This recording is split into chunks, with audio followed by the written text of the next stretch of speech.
Thoughts on Australia voting 60-40, every state bar the bureaucratic bubble of Canberra? No, hell no, no thank you. I remember the morning after the Brexit referendum 7 years ago, and I stood on a green outside the Houses of Parliament and I said, this is a victory for the little people, for ordinary people, for decent people, against an out-of-touch political and media class and bullying big corporate businesses. I think my response to the referendum result in Australia is exactly the same, and the fact that Canberra voted yes makes the whole thing sweeter and better, but it just shows you they are completely out of touch. Well done, Australia. Brilliant. Do you have any warning to those that were part of the no machine about how the wider machine comes after you, after you've had the embarrassing victory? Yeah, I mean, look, they did it to us with the Russia hoax. They did exactly the same thing to my friend President Donald Trump. They never, ever accepted the result.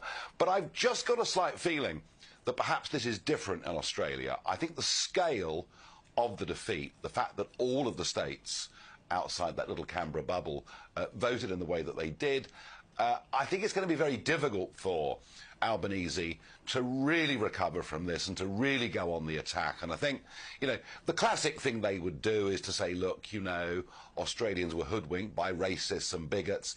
I just don't think it flies. And I also think it sort of kills stone dead the idea of a referendum, a constitutional referendum on the monarchy as well. So, no, I think you've won your victory. I think they will struggle to come back from this one. The best part of, 10 years ago, the New Zealand went down the long and wokey road. Thankfully, they found a way off it on the weekend.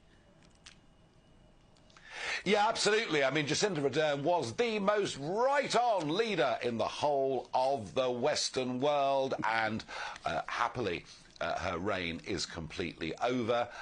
New Zealand's experiment with quite radical socialism has firmly come to a close with a solid conservative victory, smaller parties like Winston Peters doing well.